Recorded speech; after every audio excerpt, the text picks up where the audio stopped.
CM ಪತ್ನಿ ಪತ್ರದ ಬೆನ್ನಲ್ಲೇ 14 ಸೈಟ್ಗಳ ಖಾತೆ ಕೂಡ ರದ್ದಾಗಿದೆ. ಸಿಎಂ ಪತ್ನಿ ಹೆಸರಲ್ಲಿದ್ದಂತಹ 14 ಮೂಡಾ ಸೈಟ್ ಹಿಂಪಡೆದ ಮೂಡಾ ಪತ್ರ ಬರೆದ 24 ಗಂಟೆಗಳ ಒಳಗಾಗಿ ಸೈಟ್ಗಳನ್ನ ವಾಪಸ್ ಪಡೆಯಲಾಗಿದೆ. ಇದು ಈ ಕ್ಷಣದ ಬಿಗ್ ಬ್ರೇಕಿಂಗ್.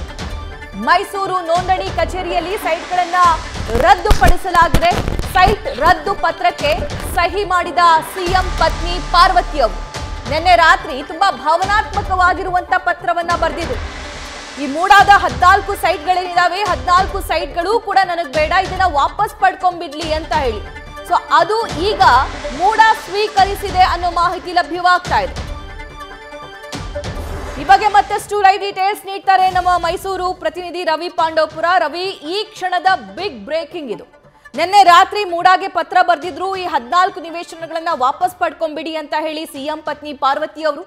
ಈಗ ಮೂಡಾ 14 ಸೈಟ್ಗಳನ್ನ ಕೂಡ ರದ್ದುಗೊಳಿಸಿದೆಯಂತೆ. ಈ ಬಗ್ಗೆ ಹೆಚ್ಚಿನ ಮಾಹಿತಿ ಏನೇನಿದೆ, ವಾಟ್ ನೆಕ್ಸ್ಟ್? ಹಾಗಾದ್ರೆ ಮೂಡಾ ಹಗರಣ ಪ್ರಕರಣಕ್ಕೆ ಸಂಬಂಧಪಟ್ಟಂತೆ 14 ಸೈಟ್ಗಳನ್ನ ವಾಪಸ್ ಮಾಡ್ತೀನಿ ಅಂತ ಹೇಳಿ ಸಿಎಂ ಸಿದ್ದರಾಮಯ್ಯ ಅವರ ಪತ್ನಿ BN ಪಾರ್ವತಿ ಅವರು ನಿನ್ನೆ ಅಷ್ಟೇ ತಿಳಿಸಿದ್ರು. ಆ ಒಂದು ಪತ್ರವನ್ನ ನಿನ್ನೆ MLC ಅವರ ಪುತ್ರರು ಆಗಿರುವಂತಹ ಡಾಕ್ಟರ್ ಯತೀಂದ್ರ ಸಿದ್ದರಾಮಯ್ಯ ಅವರು ಮೂಡಾ ಕಚೇರಿಗೆ ಬಂದು ಮೂಡಾದ ಆಯುಕ್ತರಂತಹ ರಘುನಂದನ್ ಅವರಿಗೆ ತಲುಪಿಸುವಂತಹ ಕೆಲಸಕ್ಕೆ ಮುಂದಾಗಿದ್ರು. ಆದರೆ ಇವತ್ತು ಬೆಳಗ್ಗೆ ನ್ಯೂಸ್ ಫಸ್ಟ್ ಜೊತೆ ಮಾತನಾಡ್ತಾ ರಘುನಂದನ್ ಅವರು ಪತ್ರ ತಲುಪಿದೆ, ಅದರ ಕಾರ್ಯವೈಖರಿಯನ್ನು ಕುರಿತು, ಅಂದರೆ ಅದರ ರದ್ದತಿ ಮಾಡಬೇಕಾ, ಹೇಗೆ ಮಾಡಬೇಕು, ಅದರ ಎಲ್ಲ ಅಂಶಗಳನ್ನು ಕುರಿತು ಸುದೀರ್ಘವಾಗಿ ಚರ್ಚಿಸಿ ಹಿರಿಯ ಅಧಿಕಾರಿಗಳ ಜೊತೆ ಮಾತನಾಡಿ ನಂತರ ನಿಮಗೆ ಪ್ರತಿಕ್ರಿಯೆ ನೀಡ್ತೀನಿ, ಸದ್ಯಕ್ಕೆ ಪತ್ರ ಬಂದಿದೆ ಅಂತ ಹೇಳುವಂಥ ಕೆಲಸಕ್ಕೆ ಮುಂದಾಗಿದ್ರು. ಆದರೆ ಈಗ ಬರ್ತಿರುವಂತಹ ಮೂಲಗಳ ಮಾಹಿತಿ ಪ್ರಕಾರ ಸದ್ಯ ಎಲ್ಲ ಸೈಟ್ಗಳನ್ನು ಈಗ ರದ್ದತಿ ಮಾಡಲಾಗಿದೆ. ಸಬ್ ರಿಜಿಸ್ಟರ್ಡ್ ಆಫೀಸ್ನಲ್ಲೇ ಆ ಸೈಟ್ಗಳನ್ನು ರದ್ದು ಮಾಡಲಾಗಿದೆ. ಪತ್ರ ತಲುಪಿದ ಕೇವಲ 24 ತಾಸಿನ ಒಳಗಾಗಿಯೇ ಈ ಎಲ್ಲ ಸೈಟ್ಗಳನ್ನು ರದ್ದು ಮಾಡುವುದರ ಜೊತೆಗೆ ಮೂಡಾ ಅದನ್ನು ತನ್ನ ವಶಕ್ಕೆ ತೆಗೆದುಕೊಂಡಿದೆ ಅನ್ನೋ ಮಾತುಗಳು ಈಗ ಕೇಳಿ ಬರ್ತಿದೆ. ಇನ್ನು ಸಬ್ ರಿಜಿಸ್ಟರ್ ಆಫೀಸ್ಗೆ ಖುದ್ದು ಅಂದರೆ ಆ ಪತ್ರ ಅಂದರೆ ಸೈಟ್ ರದ್ದತಿಗೆ ಕುರಿತಂತೆ ಸೈಟ್ ರಿಜಿಸ್ಟರ್ ಮಾಡಿಕೊಟ್ಟಿದ್ದಂತಹ ತಹಶೀಲ್ದಾರ್, ಮೂಡಾದ ತಹಶೀಲ್ದಾರ್ ಹಾಗೂ ಪಾರ್ವತಿ ಮೇಡಮ್ ಇಬ್ಬರು ಕೂಡ ಹೋಗಿದ್ರು. ಅಂದರೆ ಸಿದ್ದರಾಮಯ್ಯ ಅವರ ಪತ್ನಿ ಪಾರ್ವತಿ ಅವರು ಕೂಡ ಹೋಗಿದ್ರು ಅನ್ನೋ ಮಾತುಗಳು ಕೂಡ ಬರ್ತಿದೆ. ಮತ್ತೊಂದು ಮೂಲ ಪ್ರಕಾರ ಸಬ್ ರಿಜಿಸ್ಟರ್ನಲ್ಲಿ ಫೀಸನ್ನು ಕಟ್ಟಿದ್ರು. ಆ ಫೀಸ್ ತೆಗೆದುಕೊಂಡು ಹೋದಂತಹ ಅಂದರೆ ದಾಖಲಾತಿಗಳನ್ನು ತೆಗೆದುಕೊಂಡು ಹೋದಂತಹ ಅಧಿಕಾರಿ ಸಿದ್ದರಾಮಯ್ಯ ಅವರ ನಿವಾಸದಲ್ಲಿ ಆ ಸೈಟ್ಗಳನ್ನ ರದ್ದು ಮಾಡಿದ್ದಾರೆ ಅನ್ನೋ ಅಂಶಗಳನ್ನು ಕೂಡ ಹೇಳ್ತಿದ್ದಾರೆ. ಹೀಗೆ 2 ಹೇಳಿಕೆಗಳು ಬರ್ತಿದೆ. ಆದರೆ ಒಟ್ಟಾರೆ ಸೈಟ್ಗಳು ಈಗ ರದ್ದತಿ ಆಗಿರೋದು ತಮ್ಮ ಮೇಲ್ನೋಟಕ್ಕೆ ಸತ್ಯ ಆಗಿದೆ.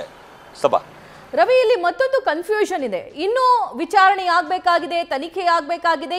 ಈಗ ತಾನೇ ಶಿವ ಅಂತ ಆ ಸೈಟ್ಗಳ ಹತ್ರ ಹೋಗಿ ಸ್ಥಳ ಮಹಜರನ್ನ ಪಡಿಸಿದ್ದಾರೆ ಪೊಲೀಸರು, ದೂರುದಾರರನ್ನ ಕರ್ಕೊಂಡು ಹೋದ್ರು. ಸೊ ಇಂಥ ಸಂದರ್ಭದಲ್ಲಿ ತನಿಖೆ ಪ್ರಗತಿಯಲ್ಲಿರುವಂಥ ಸಂದರ್ಭದಲ್ಲೇ ಮೂಡಾ ಇದನ್ನ ರದ್ದುಗೊಳಿಸುವಂತಹ ಸಾಧ್ಯತೆ ಹೇಗೆ, ಏನು ರೈಟ್ಸ್ ಇದೆಯಾ ಈ ಬಗ್ಗೆ?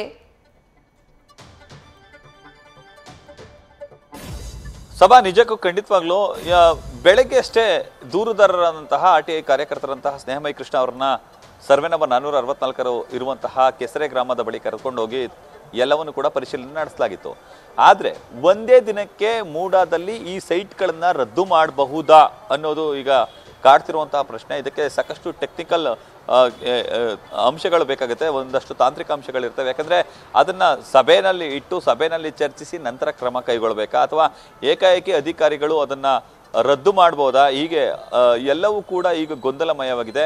ಆದರೆ ಸಬ್ ರಿಜಿಸ್ಟರ್ಡ್ ಆಫೀಸ್ಗೆ ಹೋದಂತಹ ಸಂದರ್ಭದಲ್ಲಿ ಸಬ್ ರಿಜಿಸ್ಟರ್ಡ್ ಅಂದರೆ ಮೂಡಾದ ತಹಶೀಲ್ದಾರ್ ಹಾಗೂ ಸೈಟನ್ನು ಪಡೆದಿರುವಂತಹ ಪಾರ್ವತಿ ಇಬ್ಬರೂ ಕೂಡ ಯಾವಾಗ ಸೈಟನ್ನು ಪಡೆದಿರ್ತಾರೆ ಆ ಸಂದರ್ಭದಲ್ಲಿ ಅವರಿಬ್ಬರೂ ಕೂಡ ಮತ್ತೆ ವಾಪಸ್ ಹೋಗಿ ಅದನ್ನು ಕೊಟ್ಟರೆ ಅದನ್ನು ಕ್ಯಾನ್ಸಲ್ ಮಾಡ್ಬೋದು ಅನ್ನೋ ಅಂಶಗಳನ್ನ ಸಬ್ ರಿಜಿಸ್ಟರ್ಡ್ ಕಚೇರಿಯ ಮೂಲಗಳು ಕೂಡ ತಿಳಿಸ್ತಿವೆ. ಹಾಗಾಗಿ ಈ ಸೈಟ್ಗಳು ರದ್ದಾಗಿದೆ ಅನ್ನೋ ಮಾತುಗಳು ಈಗ ಕೇಳಿ ಬರ್ತಿದೆ. ಸಭಾ ನ್ಯೂಸ್ ಫಸ್ಟ್ ನಿರ್ಭೀತಿಯಿಂದ ನಿಮ್ಮ ಪರವಾಗಿ.